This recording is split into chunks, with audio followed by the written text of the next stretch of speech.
Hey, this is Daniel Ehrenberg. You're jacked into the franchise. And over there is my co host, Logan B. Adair. You know what they say, humans see, human do. Yeah, they say that for sure. That's definitely a line from one of these movies. I wrote it down and everything.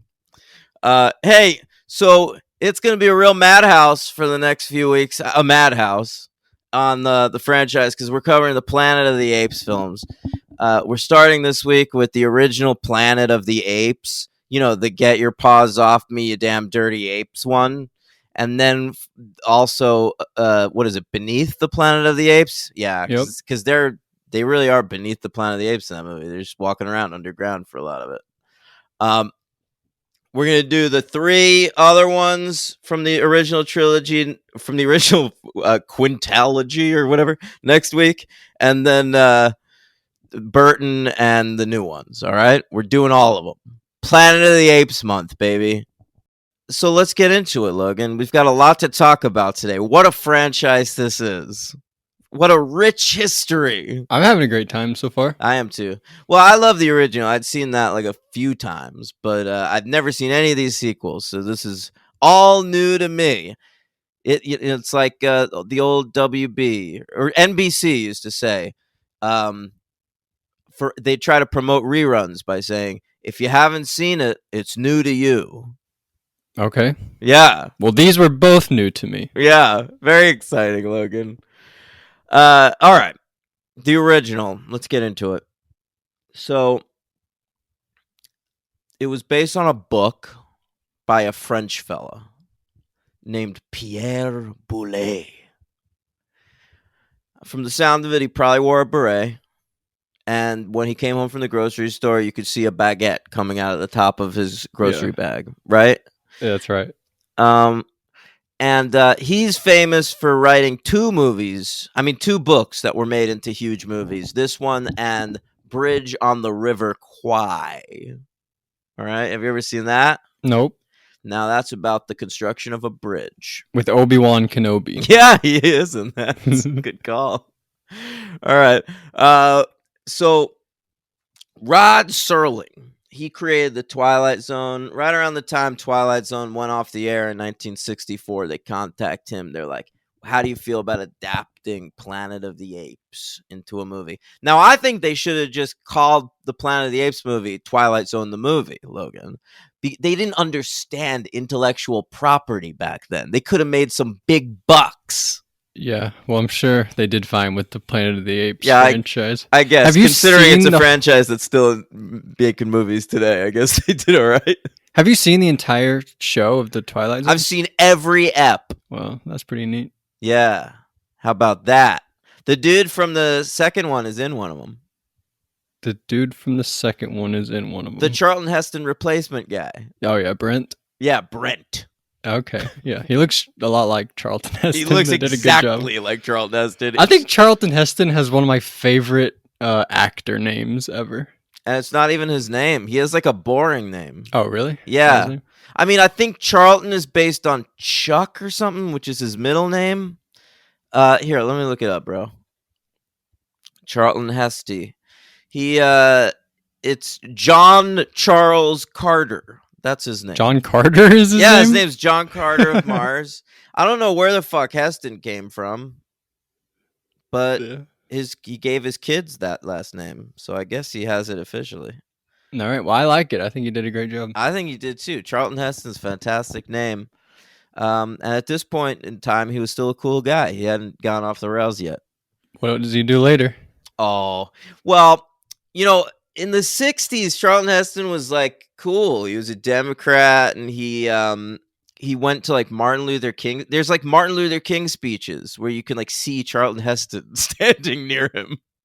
And but then he like changed his mind, and he became a Richard Nixon guy in the 70s, and he loved Reagan.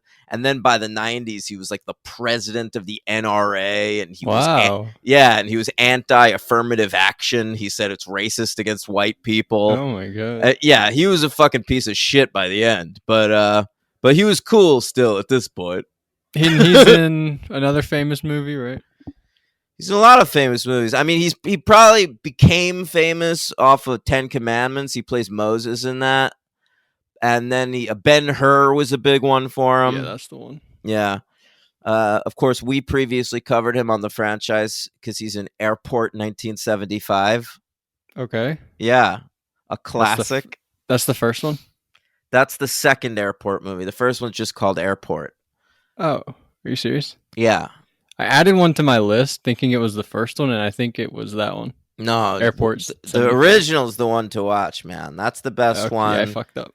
I would rank them 1, 4, 2, 3. Wow. Exactly like my rankings of the seasons of the OC. That's right. That's crazy. Yeah, amazing. All right, so Rod Serling, he writes a script. It's very ambitious, Logan. It would have cost too much money to make, but they used most of it. They used a lot of his dialogue. They used a lot of his plot points, and the ending was his. He came up with that. Okay. Finding spoilers for Planet of the Apes, but they find the Statue of Liberty at the end, and they're like, "Holy shit, we're on Earth." That's one of the things I knew, obviously. Yeah, everyone knows that. All right, so they then hire a dude named Michael Wilson, and his job basically was to simplify the script and make it filmable. All right, which he did. He apparently did a very good job. They were happy with him. They tried to get him back for the second one, but he had raised the amount of money he wanted to be paid, and they didn't want to pay him. Yeah, well, they should have paid him anyway. I agree. So our director for Planet of the Apes is a fellow by the name of Franklin J. Schaffner. You familiar with this guy? Nope. Saw he did Patton, I Yeah. think the next year, and won Best Director. Yeah, that's all. And you can tell this guy's got the chops. He does. He's got a lot of scope.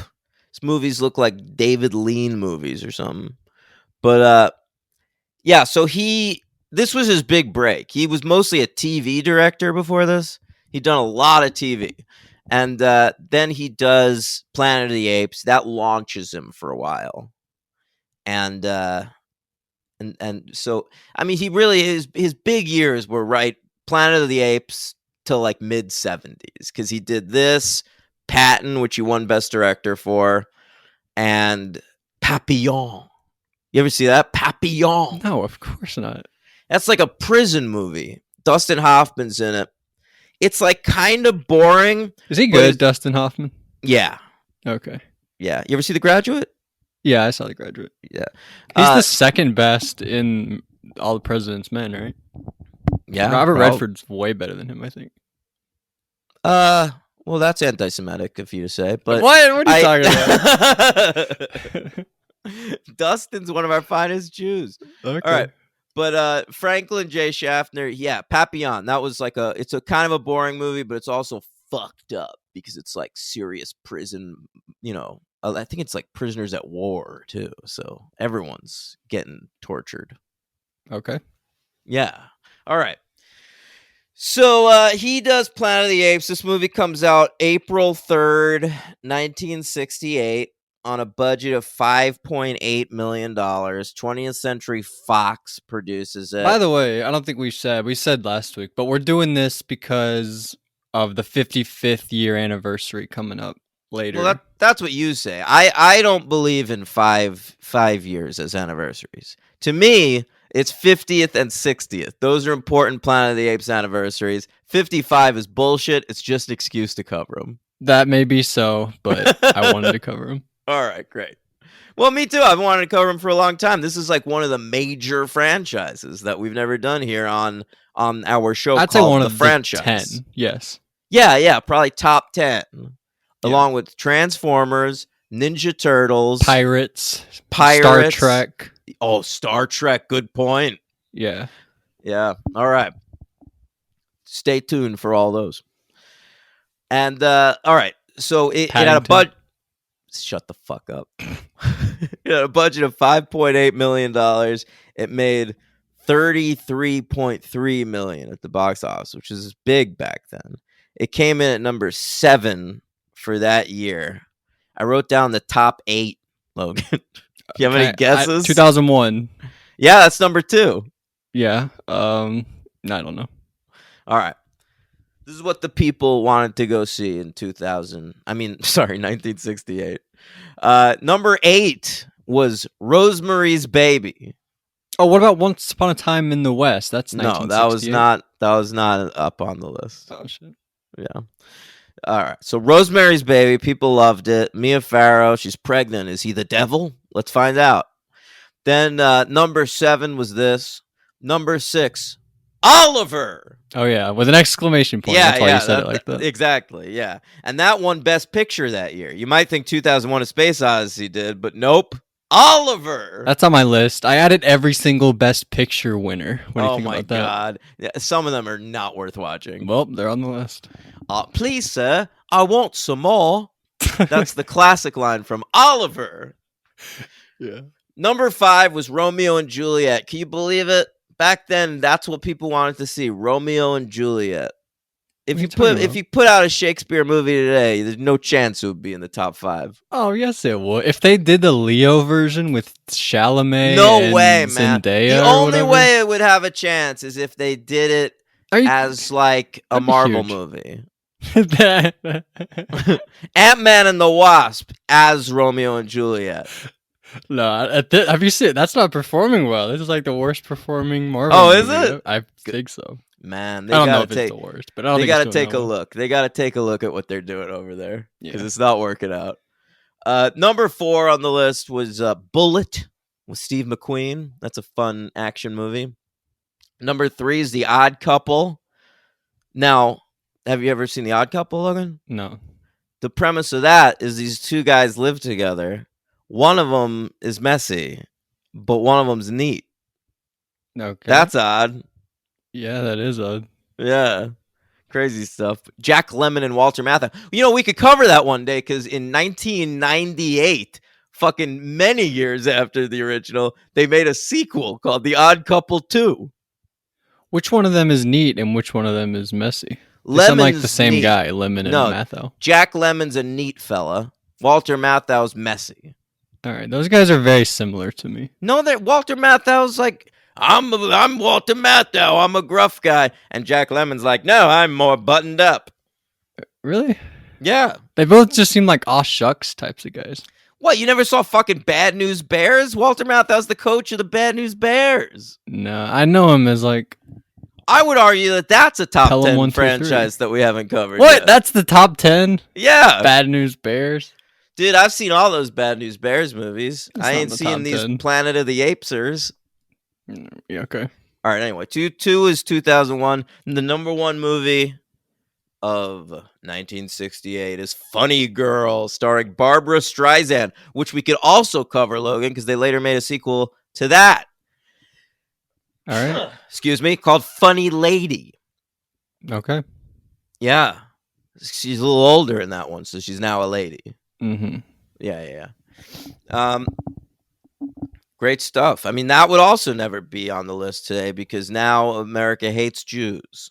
Right. Yeah. You think we hate them more now than we did in 1968? Yeah, I think we still a little shine on us from the Holocaust because people at that point knew that happened to us. Yeah, you had a little bit of hype at the time. Yeah, it was like, what could happen, And then we realized, oh, wait, nothing. Yeah, and now people don't believe the Holocaust happened, so they're like, go fuck yourselves. Yeah, right. Yeah. That's wild. I know, isn't it? All right. Nominated for a few Oscars, Logan. It was even given an honorary special Oscar for its makeup. Oscars, it's the red carpet, it's the red carpet and the gowns and the tuxes. The Oscars, it's the big night for Hollywood, the red carpet and the golden man. The 2 it was nominated for, though, were score by, Jerry Goldsmith. You mean like they introduced best makeup this year? No, it was just like the makeup was so ahead of its time that they just gave it an Oscar. Without even having to nominate it. All right. Yeah. They did the same thing for the visual effects, I think, in Star Wars. Wow. That's very cool. I know. So it lost Best Score to The Lion in Winter, which was a period piece. It's a good score. I like the music throughout the whole movie. Me too. It's wild. Jerry Goldsmith Yeah, it is sounds wild. like he's stoned as fuck. Just like, I'm gonna bash on this wood like block for a scary, while. right? I'm gonna hit these pots and pans for a second. Then don't even. It's very percussive, isn't it? Sure. I'm not Henry, so I don't know what that means. It's But- drummy. It's drummy. It's like I don't know. They were like violins and stuff. It was like he. It was kind of creepy, Yeah. like Yeah, I thought it was- disorienting. I was into it. I wasn't sure how I felt about it actually while I was watching the movie. And then the second movie, the score was boring. So I was like, I sort of miss all those pots and pans. Yeah, I didn't even notice. Yeah. All right. So it also is nominated for Best Costume Design, but it lost to Franco Zeffirelli's Romeo and Juliet. Okay. All right. Hey, you know what we haven't talked about in a while? The AFI list. Yeah, our old friends to the American Film Institute. Let's hear that theme. AFI. Wow, what a theme it is. I thought you were gonna do it. I've played Henry's version. Oh, Henry's very what? Henry, great to hear you on the podcast again. What a good man. I watched Children of Men in your honor yesterday, which I hadn't seen since theaters. All right. It was on 3 of the AFI's lists. I bet I can guess one of them. Go. Best quote. You're fucking damn right, bro. Get your stinking paws off me, you damn dirty ape. That's gotta be there. Did you clap when he said that in the movie? I'll be honest. That's a great line. It is. It's awesome. It's awesome. Yeah. We'll get into like why a little bit more later, but you know it what's is wild awesome. is like the other famous line from this movie. It's a madhouse. A Yeah. madhouse. That happens in the very next scene. Yeah, as soon as it happened, I was like, "Oh shit, that's in this movie too." Yeah. Is that on the list? No, that's not on the list. Yeah, Stinking okay. Paws. Stinking Paws is the number 66 best quote That's pretty in low. film history. According, yeah, I thought it should be higher too. What about Human See, Human Do? Where is that at? That's not on the list. Are you serious? unfortunately. They have to put that on there. Supposedly that was added by a third uncredited writer. Like he added some of like the dumber like jokey lines. Did he do like the hear no evil, see no evil, speak no evil? No, that happened on the set. That wasn't in the script. Franklin J. Schaffner came up with that one. Okay, I kind of liked it. Yeah, I liked it too. All right. Thrilling. This movie, would you say that it's thrilling? Sure.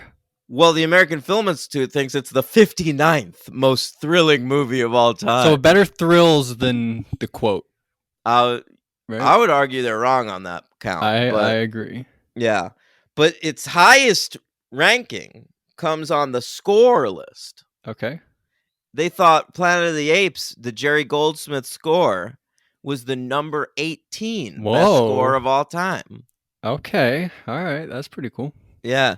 The only reason Goldsmith didn't do the second one is because he was pals with that Schaffner fella. And so he was doing Patton at the time. So he left to do that. Oh, I didn't know that. Did he win Yeah. for Patton? I don't know. Oh, okay. Not on the Patton podcast. Yeah. He did Alien, I know that much. Okay. Yeah. All right.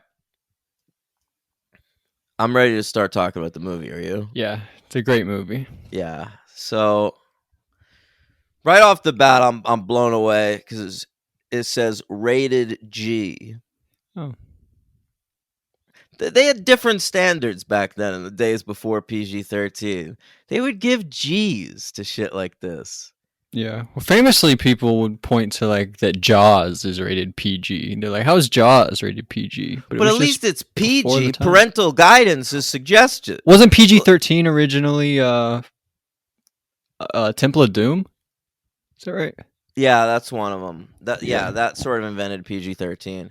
But what I'm saying is, G, if you're like 8 years old and the movie theater's like next to your house, you just go over there, watch Planet of the Apes. How do you pay for a ticket if you're a little kid?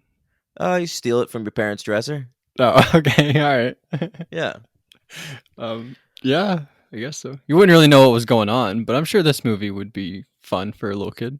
Yeah. Lots of great action.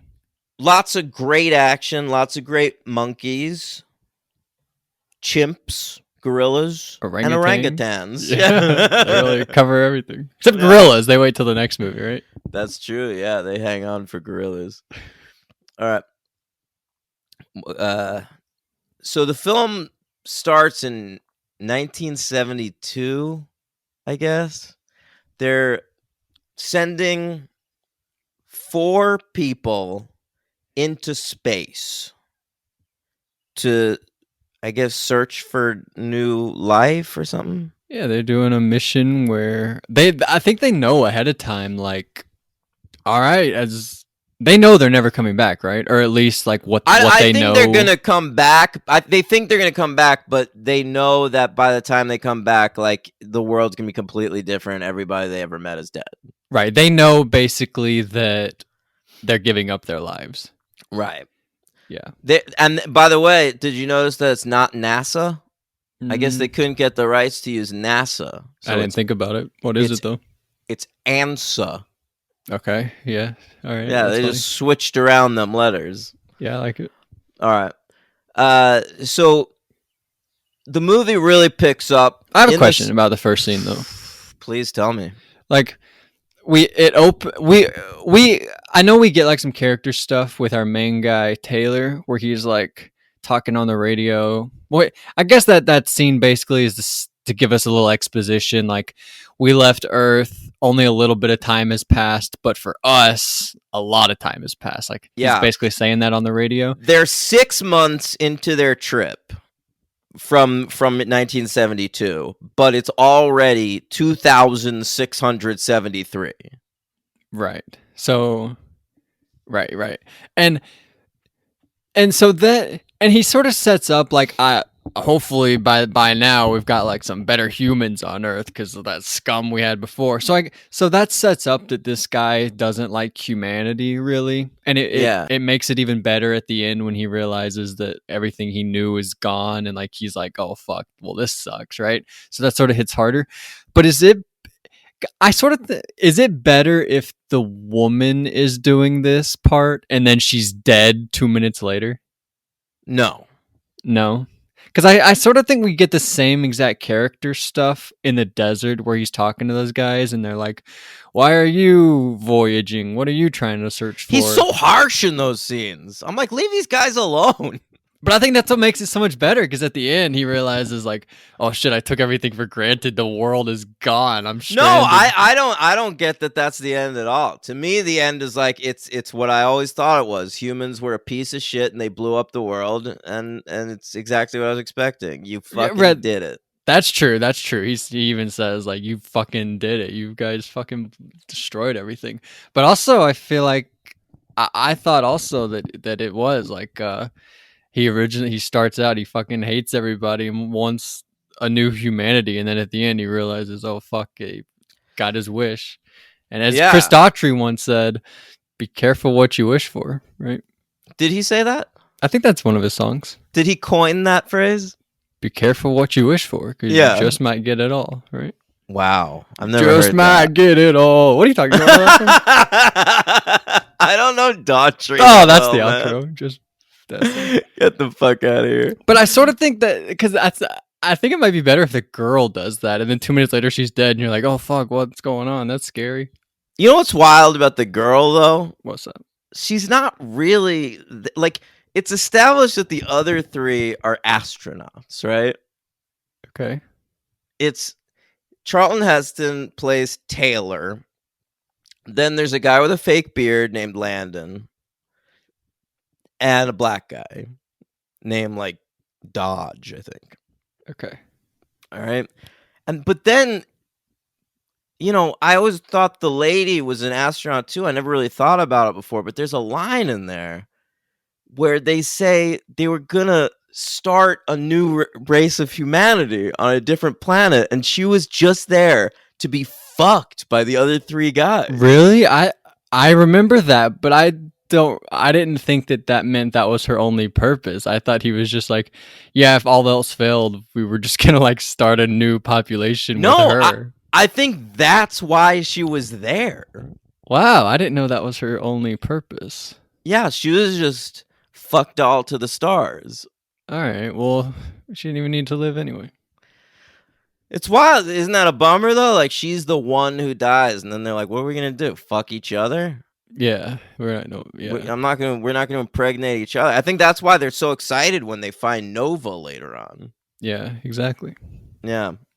All right. All right. Well, I guess you Anyway. disagree that it would have been cooler if the woman opens it and then she's dead in the very next scene. I think it would be a waste of a character intro. That's what makes it cooler. It's a sci-fi movie, and you're like, oh, that person's dead. And this movie is pretty scary, I think. Well, we're gonna be spending the whole movie with Heston. Just let us hang out with Heston.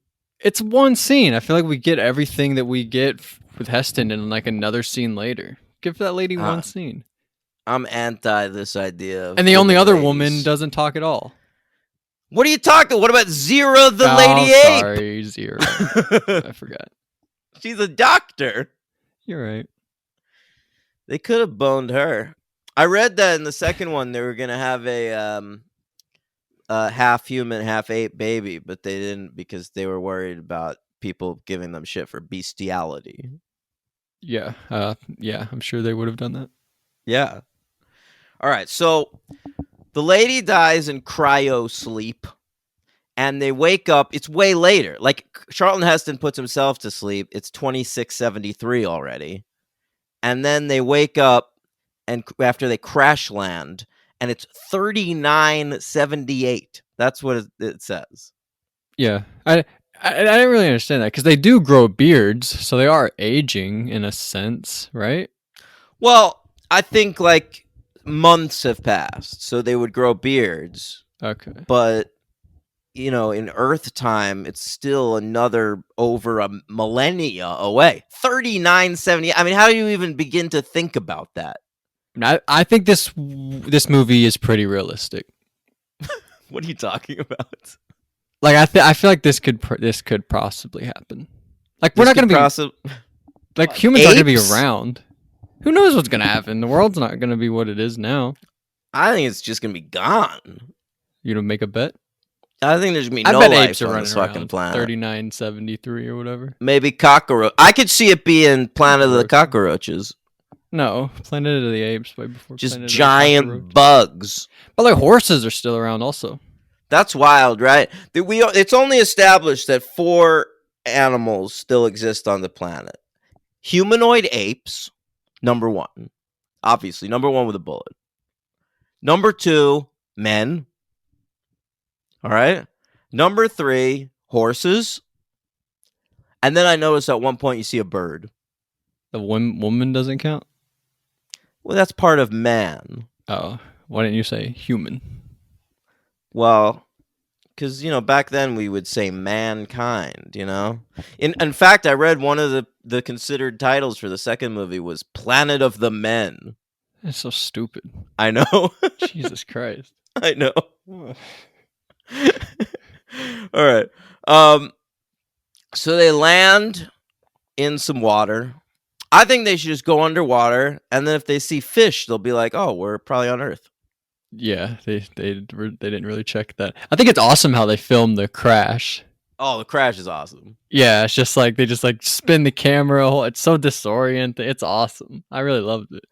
It looks cool, man. The landscapes in this movie are amazing. Yeah. They shot it all in like Arizona near the Grand Canyon, and it's very clearly Arizona to me.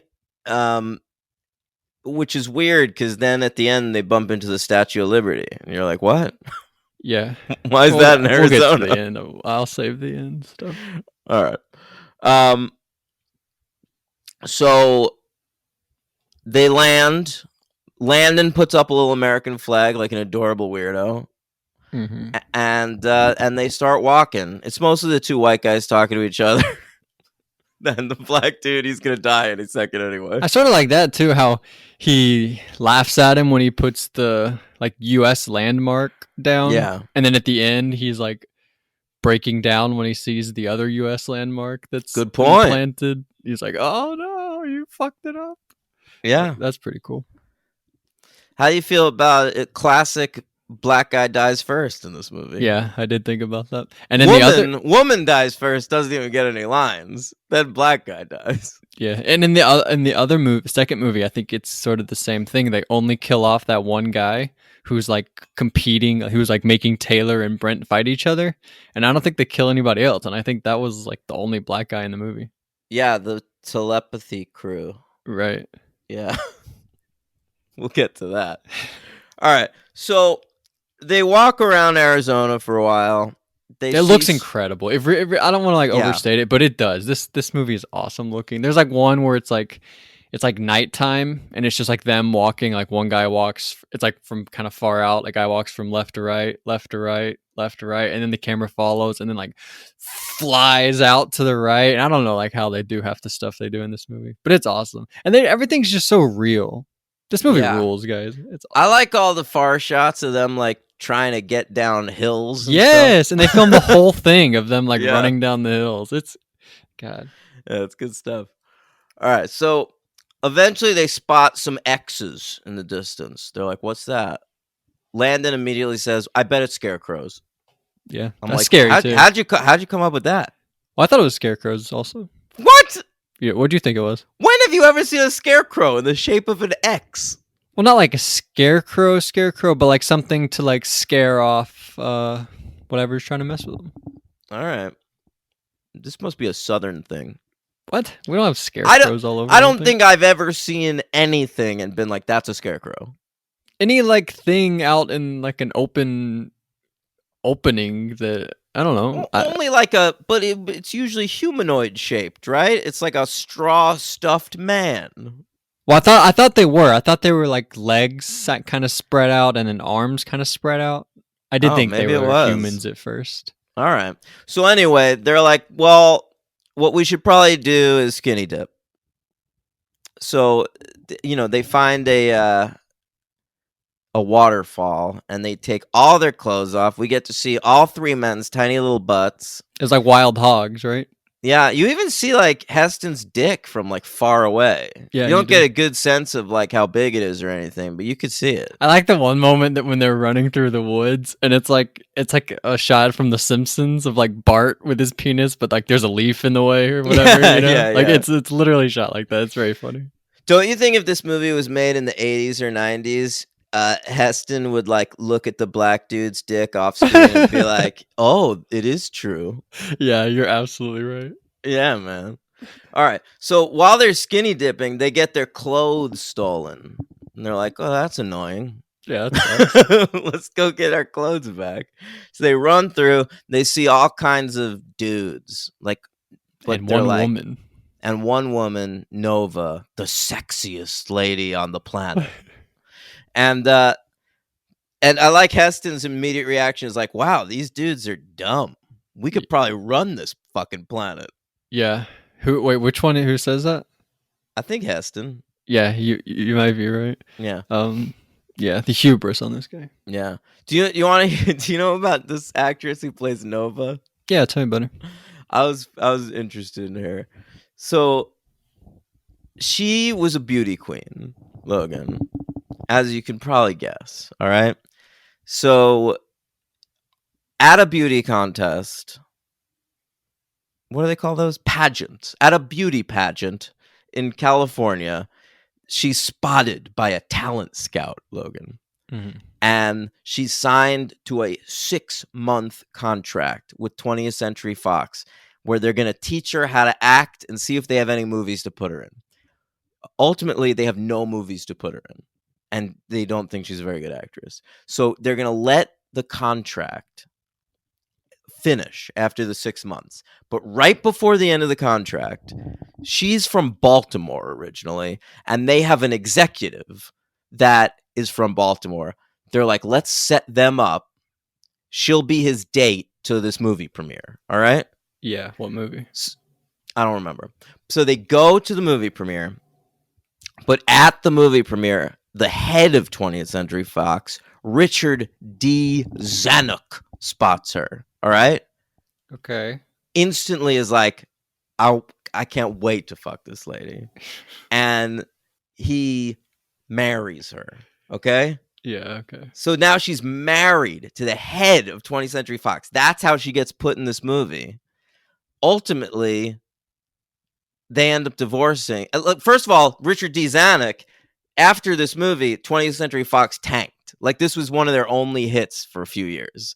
And so he gets fired from that post. So she stops getting roles, pretty much.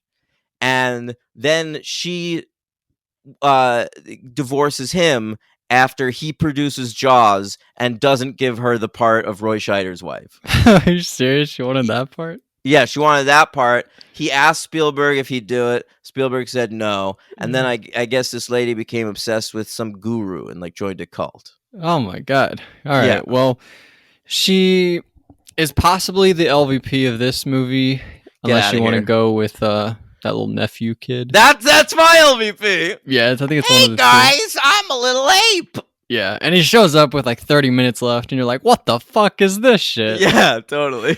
But I think she does good. Like, I don't believe that this woman has a single thought in her entire brain. Right? But it's She's- probably because she doesn't. Right? Yeah, possibly. But she's really good at that. So I don't think I can give her the LVP. So either, I mean, she's very well cast, right? They took Yeah. a look at her. They're like, we need a woman who won't express any emotion Pretty, or but no thought thought. whatsoever. And Zanuck was like, I got the perfect person, my wife. Yeah, Jesus Christ. Yeah. All right. So, but then the men start getting hunted.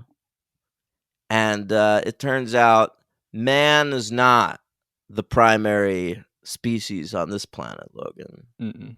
It's apes on horses. Apes on fucking horses. I remember when the trailer came out for, I think it was the second new Planet of the Apes, Dawn of the Planet of the Apes, and people were like losing their minds about the apes on the horses. I remember that at the time. And I don't know if they had ever seen the original, like this happened, and this is like the first time we ever see the apes. They're on the horses, and people were like, "Whoa, apes are gonna be on horses! This is like." Those people that I saw reacting to that, they had never seen this movie. I'm realizing that now. That's wild stuff. And it's awesome the way they show up. The camera like zooms in on it. The music's wild. You're like, what the hell? This is it's. I'm gonna give this movie 5 stars. Holy shit. I think most of the people from our generations haven't seen it. Like, they know about Get Your Stinging Paws Off Me, You Damn Dirty Apes, and they know about the Statue of Liberty Yeah. thing. Right. And that's about it. Yeah. But it was crazy. Like I saw that and I was like, oh, nobody had ever seen this movie. That was like, anyway. The people you follow on Twitter. Yeah. Right. Yeah. And like YouTube in 2014 or whatever. Right. But this is awesome when they show up and they're like chasing them, and it's like real people running and jumping and like getting in like nets and falling down, and like this is an awesome sequence. You ever think about jumping? Like, I don't know that I've jumped in like decades. Decades. I've never jumped. Like, unless like off maybe a diving board.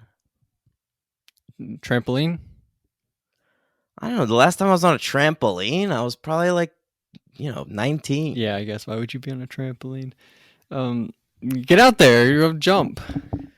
But don't you think it's interesting, Logan? Like, in video games, you're jumping constantly. Really? Yeah, isn't that like Mario? Like, that's all he does is jump. But you ever jump ramps on Grand Theft Auto? Yeah, absolutely. Did an ollie.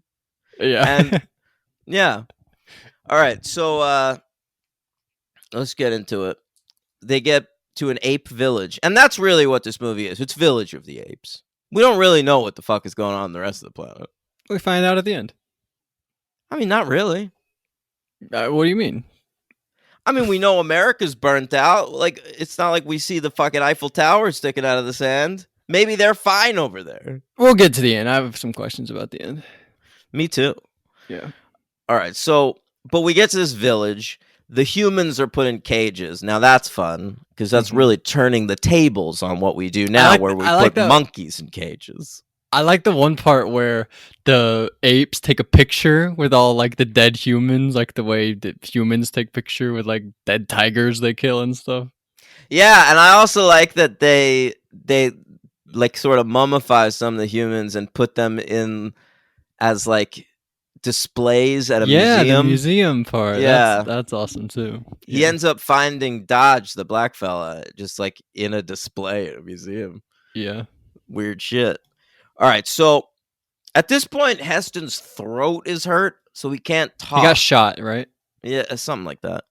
And Dr. Zira, who's an animal psychologist, a monkey animal psychologist, she's like, I think this dude's trying to talk.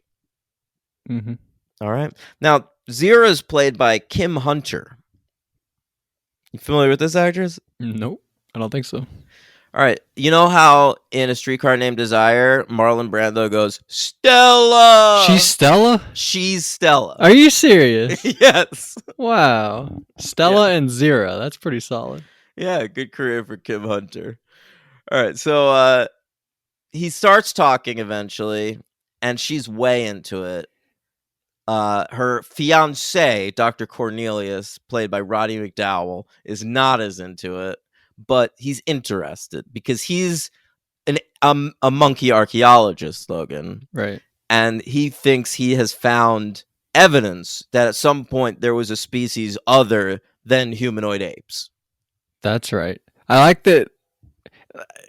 This movie's so interesting. Like even within the monkey culture, there's like hierarchies where, well, what are these apes called?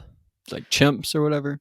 Yeah, and they get more into that in the second one. Remember, there's that shot of like chimps like protesting for their rights. Yeah, right. But these chimps have like vet jobs, psychologist jobs, stuff like that. And then like the orangutan jobs are like chief leaders of different military things. intelligence. Right. And then in the next movie we see gorillas are like war leaders or whatever. Yeah, so like with all the different types of monkeys have the different types of jobs. It's interesting. It is interesting. It's There's utopia. Well, I've never seen that, but it's like there's a caste system of monkey. Mm-hmm. Yeah, caste with an E. All right. So what happens next, Logan? What happens next? What happened? What did you just say happened? They meet everybody? When do they go outside? When do they go to the outside cage? Oh yeah, that he happens. Tries to write in the right, sand. right. But pretty soon he's talking, right? He's like, "My name is Taylor," or he writes that down on a piece of paper, and she's like, "Holy yeah!" shit." He steals her paper, and then she takes him to the home, and he tells him the whole thing of like, "I landed here." Oh, he makes a paper airplane. That's kind of cool. And then the other guy crushes it like he did with the writing in the sand. Yeah. Cornelius. You can tell this guy. Something's up. Dr. Zaius is who you're talking about. That's right. Played by Maurice Evans. Mm-hmm. Sure. All right. I wrote some of these down. I really love in this movie that it's not like you hang out with the good guys and then you cut to the bad guys plotting like, no, this is really what's going on. You got to get this and you got to do this. And it's not like that. It's just like you follow this and then the next scene is what happens next. And the next scene is what happens next, which leads to the next scene. Like everything matters and goes into it. It's not, you know what I'm saying? It's not like cut to the good guys, cut to the bad guys, cut to the good guys. It's not like that. This movie's very well structured. The bad guys are Dr. Zaius and stuff, which is sort of just the power structure of the ape city. So it's about figuring out like how much he actually knows versus how much he's trying to suppress. It's more like a conspiracy kind of a thing. Yeah, and that's exactly right. And you're following it, and you don't know the whole time what it is, but until you get to that cave at the end. Right. That's awesome. Whoever came up with that idea with the doll. Mommy! That's awesome. Mommy! Yeah. That's what the doll says. And they're like, why would an ape invent a human doll that speaks? Genius. That is good, right? Yeah, incredible stuff. Yeah. All right, so... what about the apes, how they kiss? You liked that. Yeah, they just sort of smash faces. Yeah, when we meet Cornelius, he and Zira, Zira. They kiss. make out and they just sort of like press their faces against each other 3 times in quick succession, like mwah, mwah, mwah. Yeah, it's very fun. Yeah, I like that. Made me laugh a lot. So right. basically, what we get to is like Zira and sorry, what's that guy's name? Cornelius. They say because they believe that apes evolved from humans, right? And so they believe that that Taylor is evidence of that, of a stage of evolution, primitive ape. Yeah, right between the two. He's the proof of missing that. link. They say, And which the- is and he's hilarious offended by that. because that's what we call the the cavemen monkey people, Right. Neanderthals. And so they take it to court. There's like a big court scene where it's like, all right, they believe that he is an evolution form, and they're like, no, they fucked with like his vocal cords and made it where he can talk, and there's like a whole conspiracy. And that's when we see that his friend Landon has been tampered with. They fucked with his brain. They gave him like lobotomy or something. Yeah, because he can't talk. He's half his head is shaved, and he's got a big scar on his head. Clearly, and Charlton Heston loses his mind. You've cut out part of his brain. Yeah, he loses it at many moments in this movie. Yeah, I mean the first time I guess is get your stinking paws off me, you damn dirty apes. That's the first time he speaks like in public to the apes. Right. Are we at that moment yet? When do we get there? Sure. All right. Well, this moment's incredible. One, the line is just it's awesome. Two, because it's the first time he talked, and three, because I guess it's like the whole point of the entire movie. Like when they first show up and they're like, "Well, if this is our competition, we'll have this place under our thumb in no time." You know, it's like it shows like the what can I say besides hubris? The audacity. I was gonna say hubris, the hubris of man. But I said that earlier. I didn't want to say the same thing. Oh, okay. But it shows like the audacity of man, that he is not only outnumbered by all of these apes, but he's literally captured in a net, and the thing he says is, "Keep your stinking paws off me, you damn dirty ape." Like that's some great stuff. Yeah, maybe he should be nicer to these apes. Like, yeah, but he's not the hubris. He should volunteer to like work for them. Like, you guys seem to be the power structure here. I'm a dude. I can do a lot of shit you guys can't do. Like, my thumbs are opposable, for instance. All right, I could maybe pick stuff up. That's not what this movie's about, though. I know it really. It's not. This movie has a lot to say. It's about how men they destroyed Earth because they thought they were number one.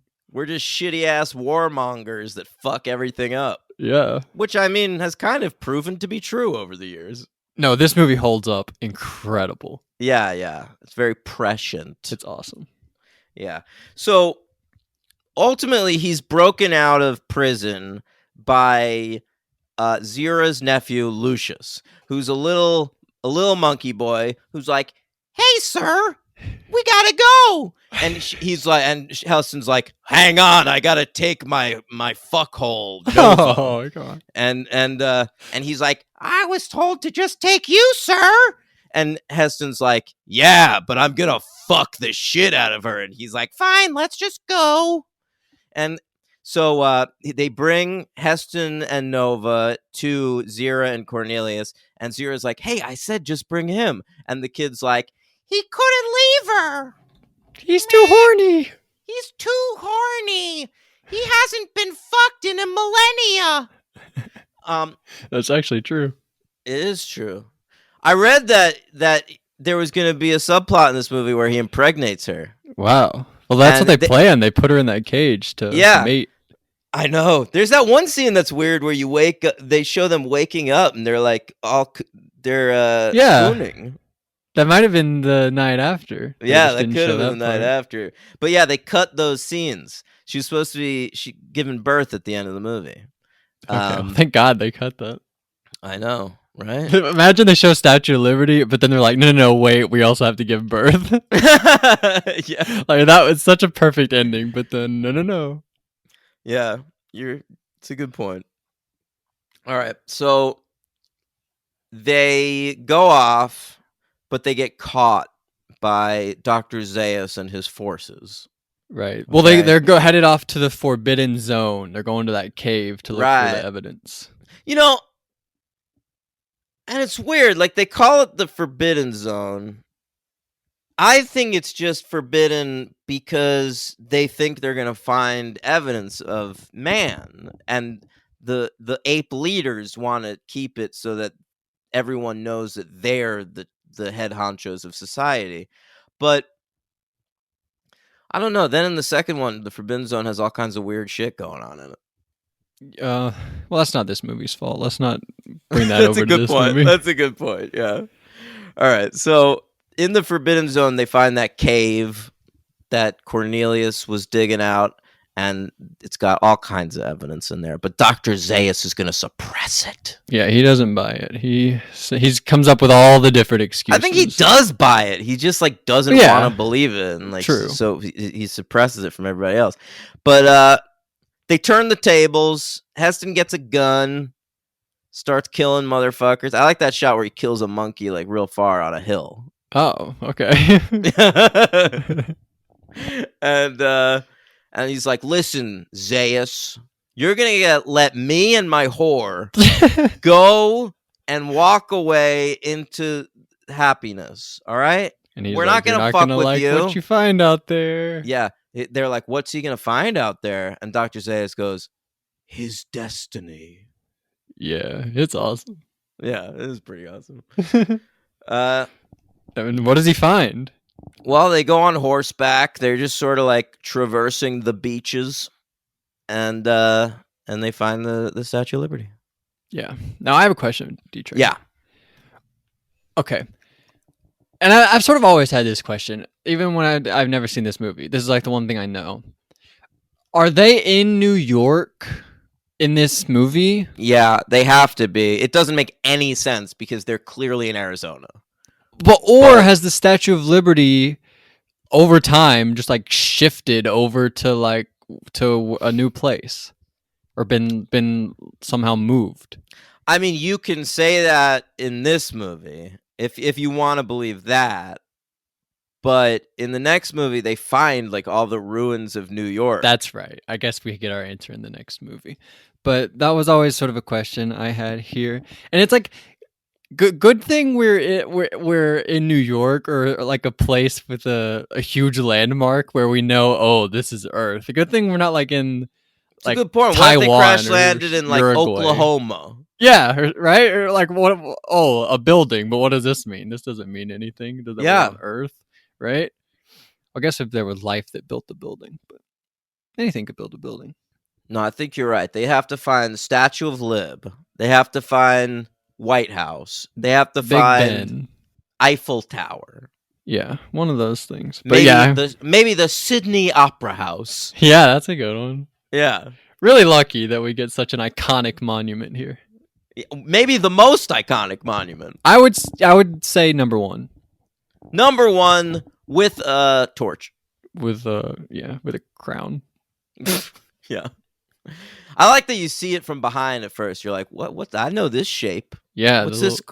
These spikies. What are those from? That looks familiar to me. And then It's they turn so around, good. Like, oh, yeah, it is. Really I'm glad this director won like best director and all that stuff because I love everything about the way this movie's executed. It rules, and the way it ends, how you see it and he does the breakdown and everything, and then it fades. It like you get the great shot, like the real money shot of the Eiffel Tower, and then it fades to black. But the Eiffel Tower. That's the Eiffel Tower. The Statue of Liberty.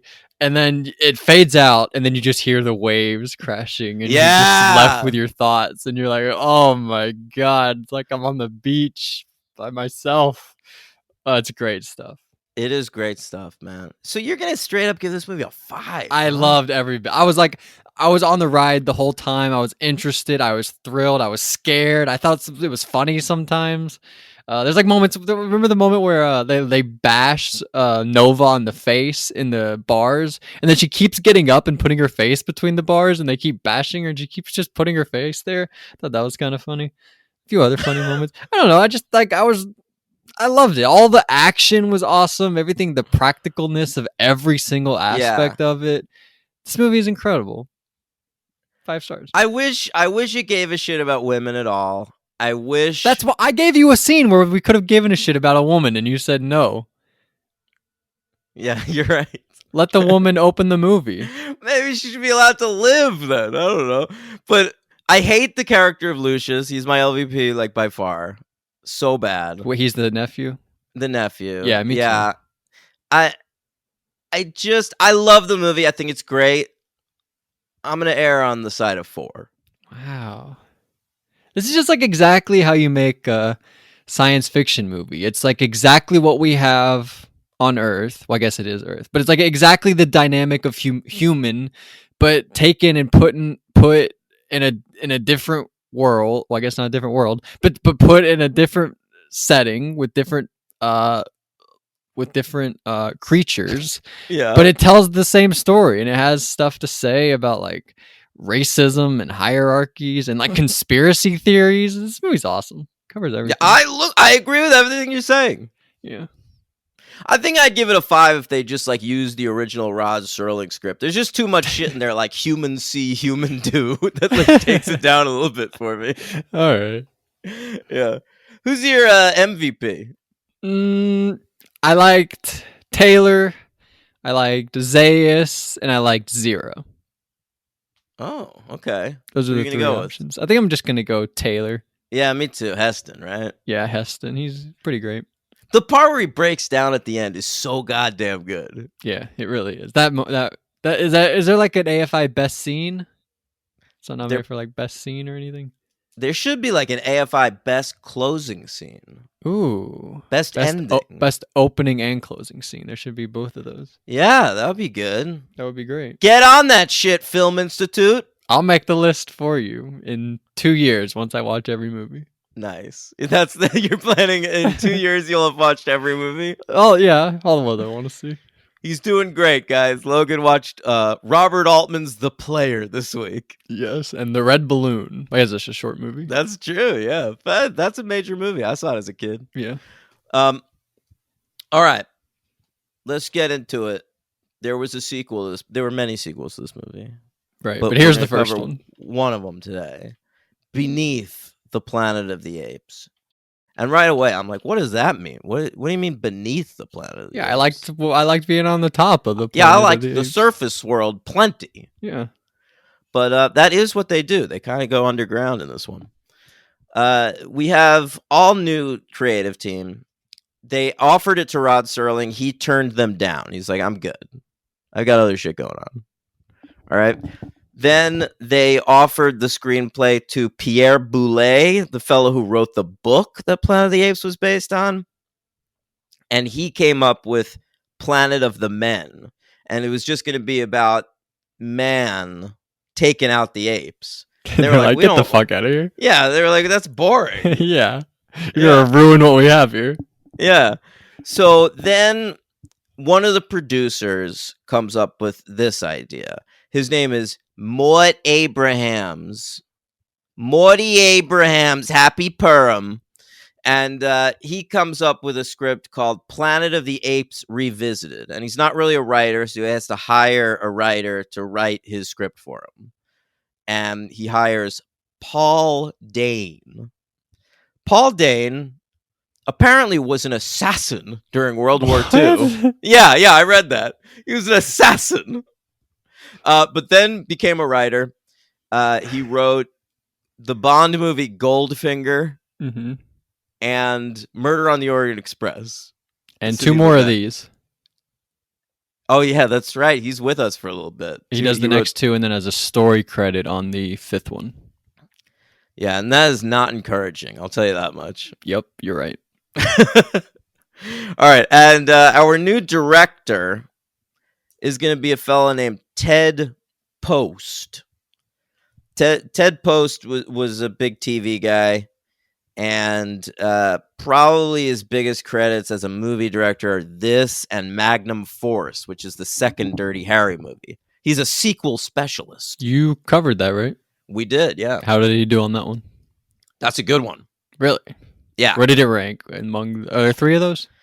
There's 5 of them. 5 Dirty Harrys? Yeah, there's 5 Dirty Harrys. I think Magnum Force was second best. Okay. All right. And he Yeah. also he did 4 Twilight Zone episodes. Really? Which ones? I don't know, but that's a connection to that first guy. Can I look it up real quick? Yeah, you can look it up. Teddy Post. Let me see. Twilight Zone. Oh, yeah. 4 episodes. He did A World of Difference. Oh, that's a wild one. It's where, like, a dude is in his office and then he realizes he's in a movie. And he's like, wait, I'm not a movie star. I work in an office. Yeah, what am I doing here? It's fucking weird. And then he did 3 in season 5, the last season, which is, like, not that great a season, but, you know, it's got some good stuff in it, I guess. Let's see what he directed. Probe 7, Over and Out. Oh, that's sort of like a lady. He meets a lady on another planet. It's sort of like a real Nova situation. Yeah. Yeah, so he was prepared to direct her. All right. Anyway. So Ted Post, he read the script by Paul Day and he was like, this is fucking terrible. I don't want to. I would love to direct a second Planet of the Apes movie. I do not want to direct this script. So he tried to get that dude from the first one, Michael Wilson, to do it, but he was too expensive at this point.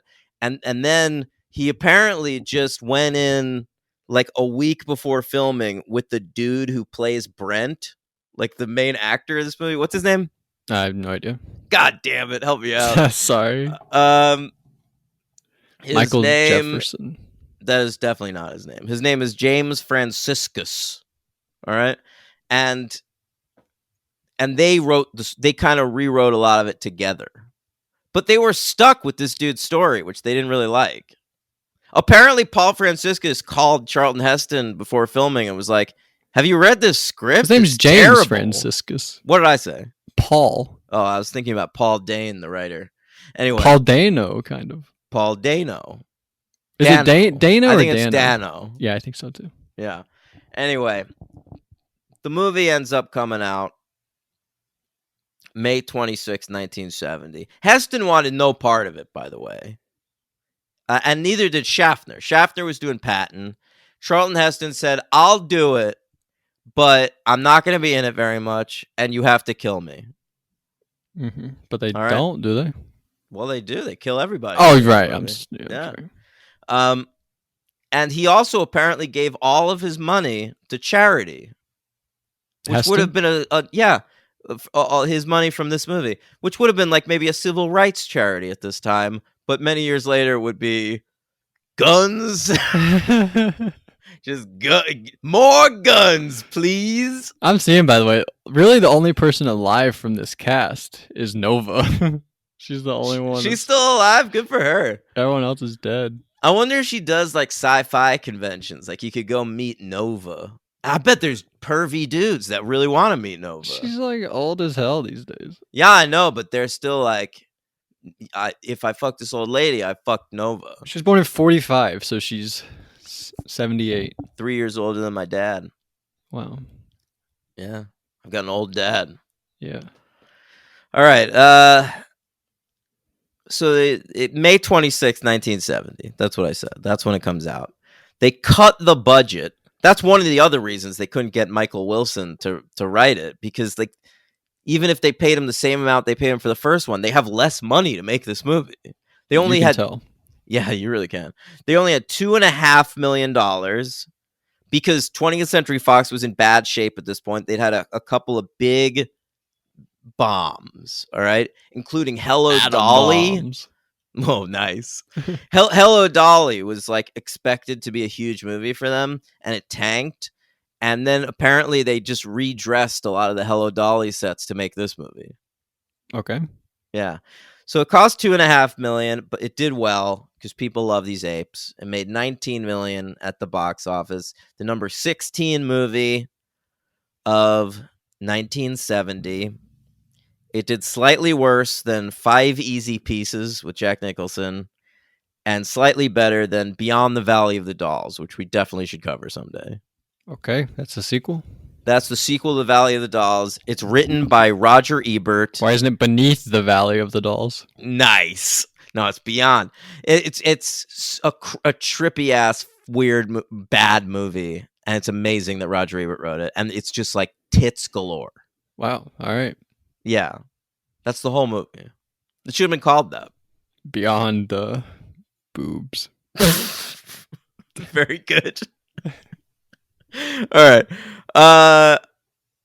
All right, let's get into the movie, I guess. Yeah, First, let's do it. It starts- opens where the last one ended. Yeah, a classic previously on Planet of the Apes sequence. Like a Friday the 13th movie. Yeah, it is. You see just like the sort of last few minutes of the first one.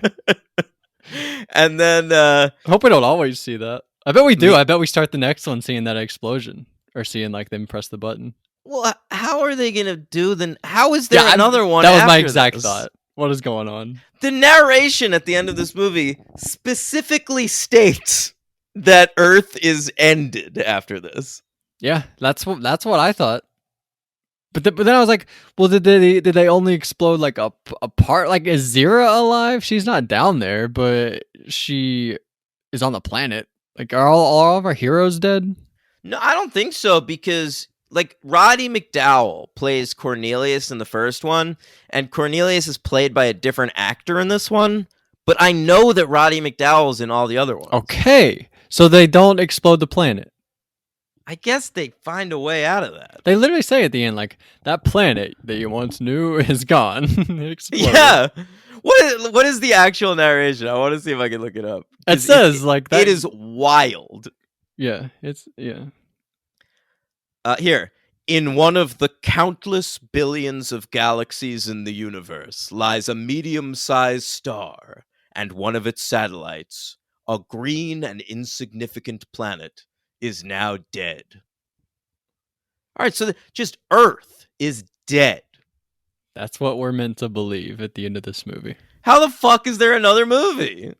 I can't wait to find out. It's outrageous. All right, so Heston, he ventures off into the Forbidden Zone with Nova. There's a crazy scene where he tries to teach Nova how to say her own name, and she can't.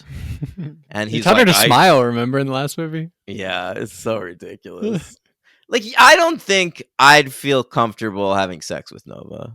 No.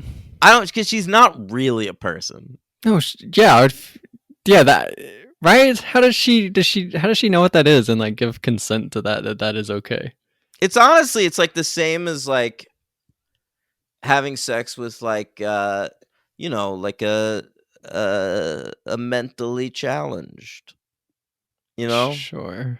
You know what I'm saying? Like somebody with like the brain of a 5-year-old in the body of a 20-year-old. Yeah, I would not be okay with it either. I wouldn't be okay with it either. Sounds terrible. Be Very evil to pretty, do though, that. Nova. Well, hey, she's gorgeous. Great eyebrows. Oh yeah, sure. Yeah. All right, so they're in the Forbidden Zone. Heston is like, Nova, you stay here. I'm going to go check some shit out. And Great effect of him falling through like a cave. oh yeah, and there's like all kinds of weird shit in the Forbidden Zone. They see like a wall of fire at first. But it's And they're like, all we learn projections, right? yeah, from the telepaths. Right. So but a wall of fire, and then there's like an earthquake. And so Heston's like, let me check out this fucking earthquake situation. And he just disappears. It's a very weird shot. Yeah, very bad. Yeah. So I guess we meet more fucking astronauts. Brent and Skipper. And They've already crashed. We don't see them in space at all. Yeah, they've already crashed. Skipper dies pretty much right away after delivering like a really annoying monologue. I was like pumped that he died. Me This too. dude sucks. Yeah. Um, And I thought he buried him rather quickly. Like it's like middle of the day, and then the guy dies, and then he gets him fully like digs a grave, puts him in, puts the dirt back in the grave. Still middle of the day. I mean, that's pretty impressive. Maybe he was a Really? gravedigger back on Earth. Brent is in great shape, as we learn. He doesn't have a shirt on the whole movie. Good point. And he looks just like Charlton Heston. Right, except physically, probably in better shape. Charlton Heston was an old man by the time the first movie came out. Can I tell you my biggest problem with this movie, and it's a nitpick, but Yeah. it drove me fucking insane. Uh-huh. They establish, Brent and Skipper, in their conversation, that the current year where they are is 3955. Mm-hmm. Okay? In the previous movie, they crash land in 3978. Wow. So I'm like, that's interesting. So they crash landed on the planet. They left after Heston, but they landed before him. But then, no, they didn't. Wow, that would have really been something. Now that's a movie. But why would they get the year so wrong? Yeah, I don't know. Did no one watch the original? I was actually Check hoping. this? I was hoping that you had this because when it got to the second one and we heard the date, I was like, oh, I didn't think about the first one. So I was actually hoping that you had this. That's really interesting. So when you were watching that, you were like, oh wow, so the twist in this is gonna be like that it's before and he doesn't even know. Yeah, like I thought But that's what it was no. going to be like, because Heston's not going to be in most of the movie. So I thought at some point they see Heston and his crew crash land, and they were going to be like, it was going to change the course of history. But no, in the movie, it's all linear. Like they've already crash landed. Everything we've seen has already happened, but the year is somehow earlier, just because movies were stupid back then. Why is he keeps saying I'm looking for Taylor, right? But if he was sent from Earth to go look for them, how do they know that only Taylor is still alive? Well, Taylor's the head of the mission. But why is he like, I gotta find Taylor? I guess because Taylor is the audience knows Taylor and not Landon or the other guy. So we'd be like, oh yeah, Taylor. It's a good point, though. If I was him, I'd be way more excited to find that fuck toy they brought. What? Nova? No. You don't know about Nova? The woman on the ship. Oh, Eve, the new Eve? Yeah, the new Eve. Yeah, that's that. I didn't think about her. But yeah, he keeps just saying, like, I gotta find Taylor. And it's like a really good coincidence that she knows. Well, I guess she doesn't speak to him. But yeah, that kind of bothered me the whole time. He's like, I gotta find Taylor. But he would not know the other people died, right? If he's just coming from Earth. That kind of bothered me the whole movie. Yeah, that's dumb too. You're right. Yeah. All right. Yeah, so he runs into Nova like right away. It's the first thing he sees. He's lucky he fucking crash landed in the same spot too, like right around Arizona/New York. Well, he says like he assumes that they always crash land at the same spot. I guess I don't know. But it's not the same spot because they Right, don't they crash crash land in in water. water. Right. Yeah. Right. But he says like, oh, we must have done the same thing Taylor did and crashed at the same place. I don't know. Whatever. So he sees Nova. Nova's wearing Taylor's dog tag at this point. Right. So he's like, "Oh, you knew my friend." Starts peppering her with questions. She's just like, "Duh." And, sorry. And what happens next? Well, he goes with her. He gets on the horse and he follows her, right? Right. She and they shows him the ape village. Yeah, we get to the ape village, and there's like a big council meeting where they're like, "We've seen activity at the Forbidden Zone, and we want to fucking conquer it. We want to go there. We want to see what's up and destroy whatever is there." Right? That's what the gorillas. We meet a bunch of gorillas. Yeah, it's Ursus. General Ursus is the main gorilla. Apparently, they offered this part to Orson Welles, and he was like, "No, of course not." So he and Dr. Zaius, they're really in charge of the apes. My favorite scene in the movie is when they go into the sauna together and have a schwitz. Yeah, that was a nice moment. Yeah. What do they talk about? We just like that they're in the sauna together. I just like that they're in a sauna together. That was one of the dates on Bachelor last week. Really, they got in a sauna together? Yeah, they got into a nice sauna together. Was it a group date or a one-on-one date? Just a one-on-one. Oh, that's good. It was Be better if it was a group Zach date. Then it gets real Shallcross- hot. In it. No, Zach Shallcross and Ariel, they went into the sauna, and then this fat old couple came in right after them, and they were naked, and it was very funny. After them, or like no, when they're like sitting as there? while they're sitting there and start asking them questions. They and don't shit. block it off like for the TV show. Like, hey, we're filming. Well, so come I in here. think it was they thought it'd be funny for the TV show. Oh, they probably production probably sent them in there. You're probably right. Yeah, they're probably plans. Yeah. And then after that, they went into a hot tub, made out. It was pretty hot. Yeah. Yeah, man. And then they had dinner, and he gave her a rose. Oh, that's good. Yeah, beautiful stuff. All right. So, what happens next? What happened after the sauna? Yeah, I guess they find Zira and Cornelius, right? Oh yeah, I guess Nova like remembers them, right? He's like, Yeah, take me yeah. to your leader, and she's like, all right, I remember Zira, so let's go hang out with Zira. Yeah, these two are nice to us. Yeah, and they're basically like, hey, by the way, they don't know you can talk, so if you ever run into them, don't say anything, or they'll fucking like kill you and test on you and figure out what's going on. Yeah, they'll cut out your brain and shit. You know what's wild? Dr. Zaius shows up at Zira and Cornelius's home while they're there. So they hide them in like the bathroom or whatever. And Zaius comes in, and their cover story for why they took so long was that Cornelius was beating Zira. Yeah, what was that? I don't know. I think it's just a product of the 1970s where it was more okay to hit your wife. Did they think like that would be something Zaius would approve of? Like Zaius, and he does. Zaius is like, I understand. I would have too. yeah, right. I think maybe they knew like, oh, we won't have any more like follow up questions if we just say you hit me. He'll be like, oh, okay, fine. And that plan works like fucking gangbusters. Yeah, bro. I think that they must have known that. Yeah, That was a weird moment. it was a very weird moment. All right, so they get out of there. They escape the ape village again, and they go back into the forbidden zone where they find a subway station entrance. Yeah, a bus crashed into there. It looks really terrible. I think it's just like a painting, right? It's a lot of matte paintings in this movie. Very obvious matte paintings.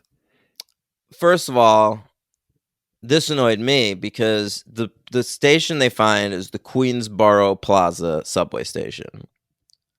First of all, that got changed to Queens Plaza in like the 80s or 90s, Logan. So it wouldn't still say Queensboro Plaza, obviously, in the year 3955. God, how did they not know that? How did they not know that? But another thing that annoys me is they start walking around the city from there. Like, that's their starting point, Queens Plaza, okay? They didn't go to the Queens Plaza Mall. They skipped that. That's the major landmark right there. And they first find the New York Public Library, okay, which is in Midtown. Then Are you complaining about like the locations of all this stuff? Yes. Okay. Then they walk to the Stock Exchange, which is in Lower Manhattan. Okay. Then they walk to Radio City Music Hall, which is back in Midtown. Wow. So they start in Queens, which is uptown. All right. The entrance from Queens Plaza into Manhattan, if you take the subway tunnels, would be 59th Street. All right? How the fuck did they get all the way down to the Stock Exchange? Yeah. Well, I never once thought about it, obviously, but great job bringing it up. It drove me nuts that they don't think about anything in these movies. Yeah. How is that one person from New York? They just don't give a shit. Yeah, they don't care at all. It doesn't make any sense. They're in uptown, midtown, downtown, back to midtown. They're walking all the fuck over this place and then randomly bump into the telepaths. Yeah. What'd you think about the telepaths? I hated them. Yeah, I did too. But I didn't even understand, like, we spent so much time with them, and all I knew was, like, they worshiped a bomb. That's all I know about them. I loved that part where maybe you could take a piece of this from the movie, but the part where they sing a hymn to the bomb. No, I'm not taking any songs. I love that. I love that torture. part. That was the best part of the whole movie. No, it was so annoying. So yeah, Brent meets like a telepath around a cathedral, and he gets knocked out, I think, and then brought into the cathedral. And where that is Grand Central Station, which also doesn't make fucking sense. Yeah, I'm sorry. Right? Drove me insane. So it's a race of telepaths. It looks like 5 of them are in charge. 1 lady, 1 black dude, 3 white guys. One of them's fat. The fat guy was my favorite. Okay. Yeah. And they worship a golden nuclear missile. Now, I clocked this right away. On the nuclear missile, there's an A and an omega symbol. Okay? So I was like, oh, alpha and omega. This must be Right. like a world-destroying nuclear missile. But that's treated like a real plot twist, like a half hour later. But you clocked it.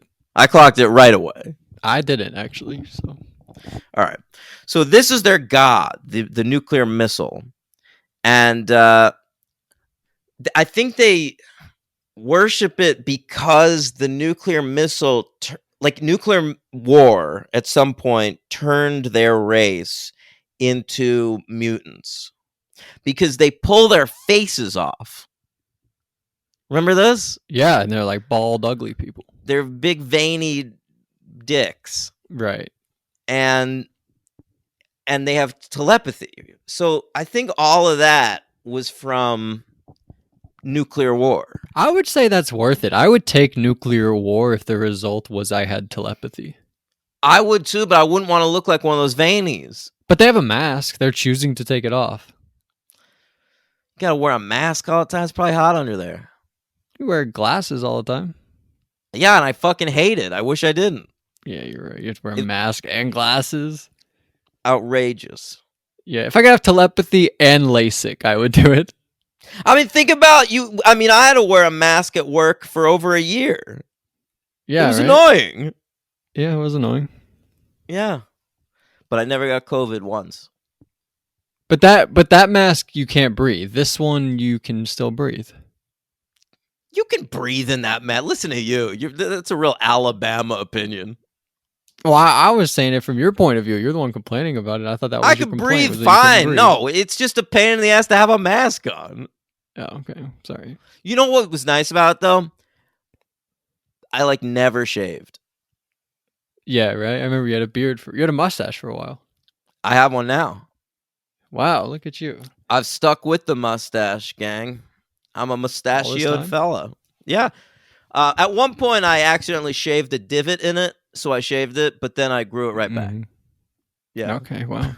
When you grow it back, do you grow the beard with it and then just shave the beard, or do you only grow the mustache? No, exactamundo, dude. Grow the full beard Yeah. and then shave all that off until it's just mustache.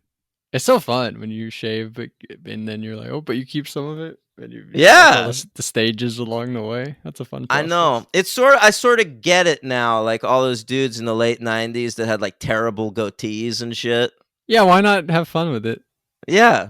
It's a good time. If that's the Yeah. look, fucking go for it. All right. Anyway, they have a church service to worship the nuclear missile. That's my favorite scene in the movie. Logan didn't like it as much. And then Brent is put in a jail cell. Oh, and we didn't even talk about how they try to get Brent to kill Nova using telepathy. At one point, he just fucking drowns her. straight up drowns Nova in like some holy water or some shit. Some Yeah, that was brackish ass holy water. So he's put in a cell, and he's got a cellmate, Logan. Who is it? Charlton, what was his real name? I don't remember. Damn it. But our old friend Taylor. John Carter, right? John Carter of Mars, yes. Yes. He would have been good, actually. If they made John Carter of Mars in like the 60s, he would have been perfect for it. Okay. Anyway. That's a good movie. John Carter. The Taylor Kitsch movie? Yeah, I thought it was good. Okay. I recommend John Carter. If you guys I'll put it on my 'cause list. It didn't make any fucking money. It was a cool movie. Anyway, so he's in the cell with Taylor, and the telepaths make them fight, and they're like, "We don't want to fight each other. We love each other. We're two white dudes who look exactly the same. We just want to hang out." All right, and then You know what gets their concentration is Nova shows up and she goes, Taylor. Well, that doesn't get their attention. It breaks the telepathic guy's attention. That's And what he I mean. focuses on Oh, her. oh, right. I guess you're right. Yeah. He But stops so- making so- them fight each other. But they get their brains back because of that. Right. And they turn on him and kill him, the only black guy in the whole movie. Correct. But Same as they the first also movie. kill Nova. Right. Nova's dead. And then Yeah. later, everybody dies. Yeah, but we see her die. I But think also that's Brent why, dies, right? Brent gets shot Yeah, and dies. yeah, he gets shot and died. Yeah, there's like an ape firing squad. Brent gets killed, Taylor gets shot, and then like as Taylor is dying, he reaches over and sets off the nuclear missile. Yeah, and they all And die ends- except and ends the Cornelius. movie. And then you get that narration that I said before. Yeah, And the I don't know. green I have no planet is fucking more. idea where they're going in the next one. No idea All right, whatsoever. I give it 2 stars. But there's a bunch more of these fucking movies. I didn't hear anything you just said. I know. I got a poor connection. I started hearing a thing. I kept talking. You could just include that. But I just said like we have no idea. There's a bunch of sequels to this, and we have no idea what's going on in any of them. That's exciting. Yeah, Except the writer comes back all the time. yeah. That does less get you a exciting. little less excited. Yeah. But that's what we're doing next week on the show. We're going to be covering Escape from the Planet of the Apes, Conquest of the Planet of the Apes, and Battle for the Planet of the Apes. All right? Big week next week. But before we Yes. do What do that, you give this movie though? I give it a 2. Yeah, me too. All right. And you know, I don't know who to pick for MVP or LVP for either of them. MVP, I think you got to go Heston again Really? because he's the most valuable. He Like, is the most this movie valuable. might be a 1 if it doesn't have Charlton Heston in it. Really? Like, is this scene that good? No, but it's just like it gives you some continuity. It makes you care a little more because you like him from the first movie.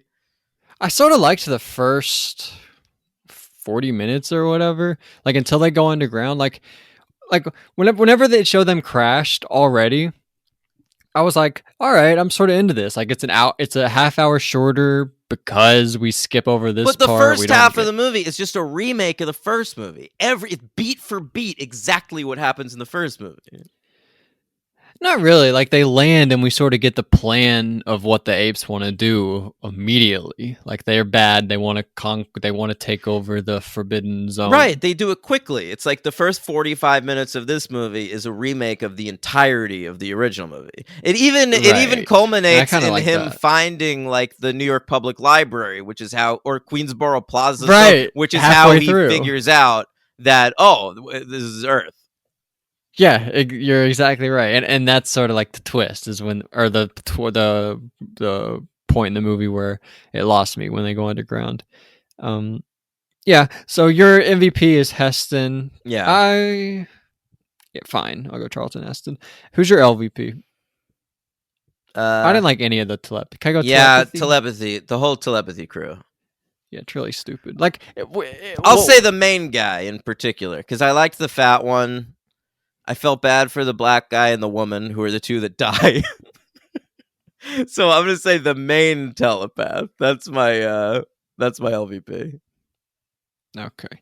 Didn't it take us like 7 Friday the 13th before we get into telepathy? Yeah, that's right. Part 7, the new blood. Oh, really? I was right. yeah, 7? you nailed it. Wow. But in here, second movie, we're into telepathy. Like they really go off the rails immediately. Well, I understand why. There's a fear of nuclear war at this time in America. All right, it's 1970.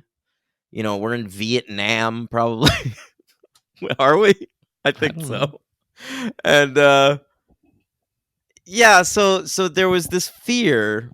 The bomb had just dropped like 20 years earlier. You know? Sure. It was still in the air.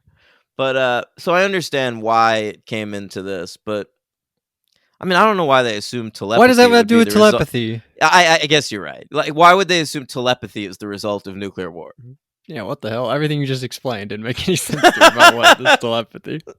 Whatever. Well, nuclear war was a big deal. So But they I were mean, afraid of that's the bombs. result. That I mean, I get why like there's a bomb worshiper in this movie and shit. Like that all makes sense to me. But you know what? I don't worship bombs, Logan, and that's why I didn't enjoy Beneath the Planet of the Apes, which is a real bomb. Wow. All right. All right. So next week we're doing 3, 4, and 5. Right? Yeah. And tomorrow we're doing. Oh yeah, bonus episode tomorrow, gang. Isn't that the Rocky music? Bonus. Oh, that's good. Yeah. Yeah, Yeah, we both went to Creed see 3. Yeah, we both saw that this weekend. So we're gonna do a bonus episode on Creed 3, and I will add it to my Rocky rankings. Ooh, I've not seen them all. I've seen Rocky. I saw Creed. I saw Creed 2. Really? That you never saw any of the Rocky sequels? No, shall I watch Rocky 4? Isn't that the one people love? Yeah, It's the honestly. montages. Is Rocky 3 the wrestling? Yeah, wrestlers? honestly, like every Rocky movie is worth watching except 5. Really? Yeah. All right. Maybe I'll watch it then. That's a strong franchise. Anyway, so that's coming up. And then of course, patreon.com/thefranchise. Stay tuned this week on Buffy's Angels. We'll be covering Lie to Me and The Dark Age. And then hey, I'm watching here. Come find out what Logan thought about The Player. And tons of other stuff. Yeah. And I watched Women Talking. I'll talk about that a little bit. It'll be a man talking about women talking. Yes. I want to read a 5-star review that we got because we don't really get a lot. Oh, I loved this review. Yeah, please do that. Okay. All right. If you want to leave us one, please do, because over the past year we've gotten like 3 of them, which is rather I've stopped depressing. saying it on the show, but yeah, on iTunes you can rate or review the show. Please give us a nice 5-star rating. Yes, please do. This is from. Oh man, how do I say this name? Saviem01, SAVIEM01. Okay. Yeah. It says excellent 5-star review. I swear I already wrote a review, but I don't know where it went. Maybe that's happening to a lot of people, by the way. That's why we're not getting reviews. I'll tell that to myself, so I feel better. Yep. I swear I already wrote a review, but I don't know where it went. I found this podcast because I wanted to hear people talk about the Thin Man movies, which I'm not sure if this is right, but those might be the oldest movies that you guys have covered, aside from these movies. That's right. Like, this sequel is 70. I can't think of an older sequel than those Thin Mans, but maybe I'm wrong. Let me know. I've listened to about half the episodes now in no particular order. I do appreciate the improved audio now that Logan is on the show, and then in parentheses, though I liked Henry too, despite the less than stellar sound quality. So thank you very much. That made me very happy. Me too, man. And I'm proud of those Thin Man episodes. I think those are good eps. So it's nice to hear somebody shout that out, because most people that I talk to just want to talk about like Scream and shit.